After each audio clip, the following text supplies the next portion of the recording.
Hi hello नमस्कार, मी सुनंदा जोशी तुम्हा सगळ्यांचं पुन्हा एकदा एका नवीन व्हिडिओमध्ये खूप खूप मनापासून स्वागत करते। तर तुम्हा सगळ्यांना होळीच्या खूप साऱ्या शुभेच्छा। आणि आजचा व्हिडिओ हा मी किचनमधूनच चालू केलेला आहे, कारण होळीचा दिवस आहे आणि संध्याकाळचा टायमिंग आता झालेला आहे, त्यामुळे मला पोळ्यांच्या तयारीला लागायचं होतं। म्हटलं तेच थोडंफार तुमच्यासोबत शेअर करावं म्हणून मग आता व्हिडिओ स्टार्ट केलेला आहे। आणि आता मला पहिला पोळ्यांची तयारी करून घेते आणि नंतर बाकीचा स्वयंपाक आवरते। आता डाळ वगैरे लावायची कुकरला, तेच करून घेते। म्हटलं तेव्हाच व्हिडिओ चालू करूया म्हणून व्हिडिओ चालू केलेला आहे मी आता। तर चला तर मग आपण आता तयारीला लागूया।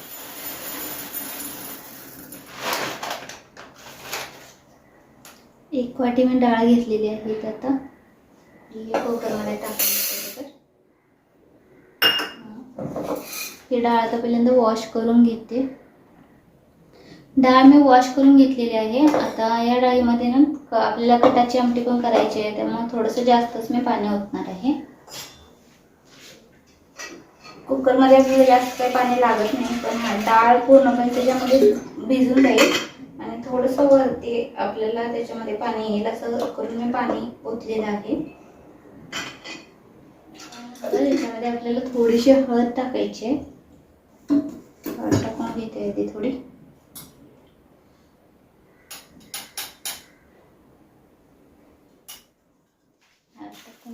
तर अगदी थोडंसं मी याच्यामध्ये तेल ओतणार आहे।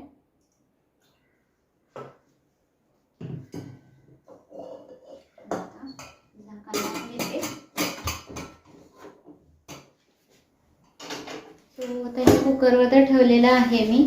आपल्याला 4 ते 5 शिट्या करून घ्यायच्या आहेत। मी आधी काय डाळ भिजत ठेवलेली नव्हती, त्यामुळे मी 1-2 शिट्या जास्तच करून घेणार आहे, जेणेकरून डाळ पटकन शिजेल। सो आता आपल्याला पीठ मळून घ्यायचं आहे। त्याच्यासाठी मी काय करते, जेवढ्या मला पोळ्या करायच्या तेवढं पीठ काढून घेते अगोदर। तर मी ना इथं मैदा किंवा गव्हाचं पीठ नाही यूज करत आहे, तर आमच्या गावाकडे आहे ना असं पोळी पीठ म्हणून पोळ्यांसाठी स्पेशली असं ते पीठ मिळतं। ते मी मम्मीकडनं थोडंसं मागवून घेतलं होतं, मग आता यावेळेला त्याचा यूज करणार आहे मी। सो चला तर मग आता पीठ मळून घेऊया अगोदर। जसं की तुम्हाला मी सांगितलं त्याचप्रमाणे पोळी पीठ होतं हे, ते मी 1.5 वाटी घेतलेलं। ज्या वाटीनं मी डाळ मोजून घेतलेली होती त्याच वाटीनं मी हे पीठही मोजून घेतलेलं होतं। 1.5 वाटी पीठ घेतलेलं।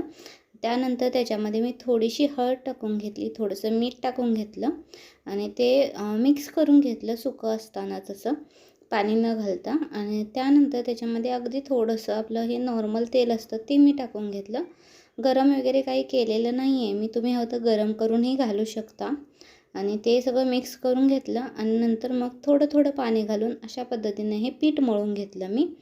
जसं चपातीचं पीठ मळतो त्याच पद्धतीनं आपल्याला इथं पीठ मळून घ्यायचं आहे। फक्त फरक एवढाच आहे की हे गव्हाचं पीठ नाही आहे, तर पोळी पीठ आहे। जसं की मैद्याचं पीठ चिकट असतं ना, त्या पद्धतीनं हे सुद्धा पीठ थोडंसं चिकट असतं। सो चपातीच्या पिठासारखंच मळलं जातं अगदी। मैद्याचं पीठ जसं मळलं जातं ना, त्याच पद्धतीनं व्यवस्थित मळलं जातं। आणि असं थोडंसं मी ना त्याच्यावरती बडून असं मळून घेतलं, कारण पीठ हलकं होतं असं म्हणतात। आणि त्याच्यावरती तेल लावून मी असं ठेवून दिलं। इथं मी तर जिरं घेतलं, धने घेतलेत आणि थोडेसे तीळ घेतलेत, म्हणजे अराऊंड 1.5 चमच होते प्रत्येकी।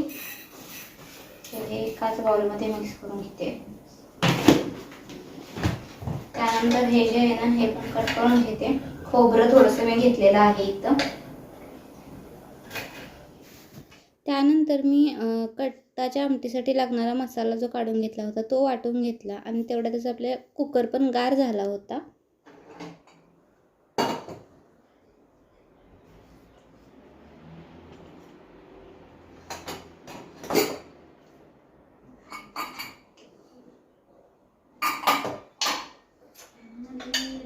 शिजलेली आहे,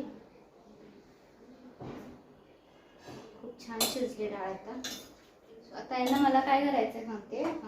हे जे डाळ आहे ना, त्या ह्याच्यामध्ये जर बघितलं तर पाणी खूपच कमी आहे, जसं तुम्ही इथं बघताय एवढंच पाणी आहे। सो आता मी ह्याच्यामध्ये आहे ना थोडंसं गरम पाणी होते आणि ते मिक्स करून घेईन, थोडंसं उकळून घेईन आणि नंतर मग ते कटाच्या आमटीसाठी म्हणून काढून घेईन। सो चला आता ते करूया आपण।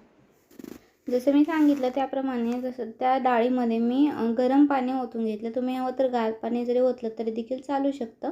आणि त्यानंतर आहे ना ते उकळेपर्यंत म्हटलं डाळीत घालायसाठी आपल्याला गूळ लागणार होतं. सो ही गूळ पावडर मी घेतलेली आहे इथं.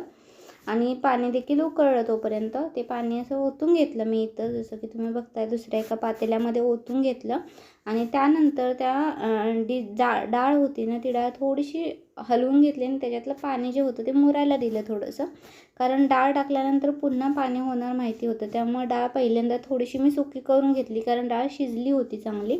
आणि त्याच वेळेला थोडी स्मॅश देखील करून घेतली. आणि तुम्ही बघू शकता गूळ टाकून घेतलेला आहे मी. आणि गूळ हे मिक्स करून थोडंसं आता आटवून घेईन इथं. फायनली पुरण आपलं झालेलं आहे. आता हे मग थोडंसं मी गार व्हायला ठेवेन आणि नंतर मग त्याला व्यवस्थित बारीक करून घेईन. पुरणाच्या शाळा नसते ना त्याच्यावरती. तो तिथं मी आता गॅस बंद करते. पुरण गार होईपर्यंत मी कटाच्या आमटीसाठी लागण्यासाठी म्हणून चिंच थोडीशी भिजत घातली होती पाण्यामध्ये. आणि त्यानंतर तुम्ही बघू शकता पुरण देखील डाळ गार झाल्यानंतर असं चाळणीवरती मी व्यवस्थित असं पूर्ण ते बारीक करून घेतलेलं.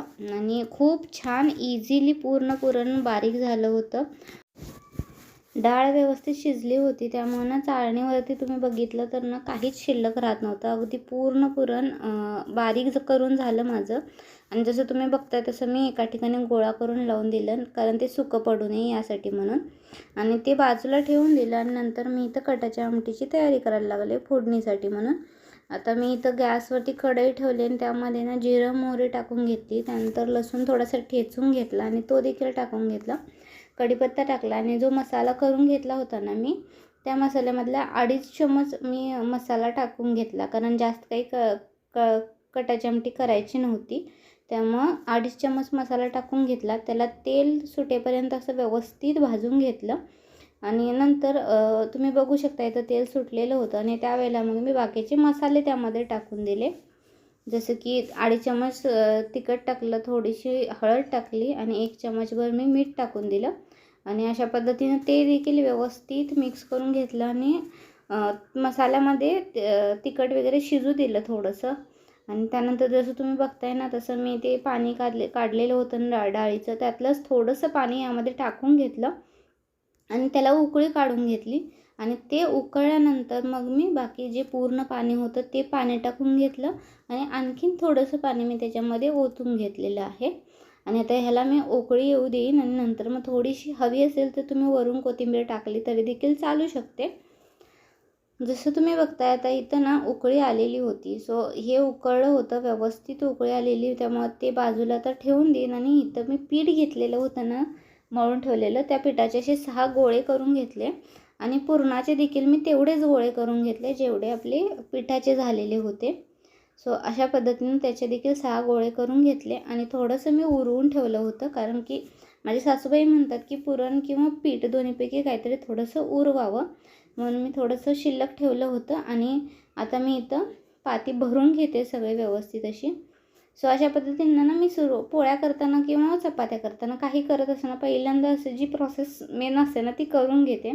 जसं तुम्ही आता बघताय तसं मी पहिल्यांदा ही माली पुरण भरून घेतलं. आणि नंतरच मग मी असे 6 पूर्ण भरून घेऊन झाल्यानंतरच पोळ्या लाटायला घेतल्या. म्हणजे कसा वेळ पण वाचतो आणि आपलं काम पटपट होतं. आणि तुम्ही बघू शकता पोळ्या देखील खूप छान झाल्या होत्या. अगदी इझिली लाटून झाल्या. आणि हवी तेवढी मोठी पोळी करू शकत होते मी. आणि तवा गरम झाल्यानंतर तव्यावरती टाकून दिली. आणि इथं मी दुसरी पोळी देखील लाटायला घेतलेली होती. सेम पद्धतीनं पोळ्या लाटून घेतलेल्या आहेत मी. आणि जेवढी हवी ना तेवढी मोठी पोळी करता येत होती. अजिबात पुरण बाहेर येत नव्हतं पिठातून. सो अशा पद्धतीनं मी करून घेतले. आणि तुम्ही बघू शकता पोळ्या मस्त फुगली देखील आहे इथं. थोडी देखील फुटलेली नव्हती पोळी. जर फुटलेली असेल तर पोळी फुगत नाही. आणि प्रत्येक पोळी अशीच फुगली होती. सो अशा पद्धतीने सगळ्या पोळ्या मी इथं करून घेतलेल्या होत्या. आता एक जवळून मी तुम्हाला दाखवते. सो अशा पद्धतीनं मी इथं पोळी टाकून घेतले.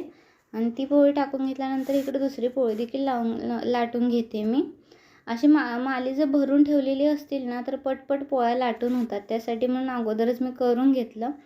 आणि नॉर्मली ना मी एकटी पोळ्या पहिलीच वेळ बनवते, नाहीतर मी आजपर्यंत पोळ्या मोस्टली कुणाच्या तरी हेल्पनंच बनवलेल्या होत्या आणि इतके छान झाले ना, माझं पण मला बरं वाटलं की जरा पहिलाच अटेम्प्ट एकटीनं केला आणि तो छान झाला.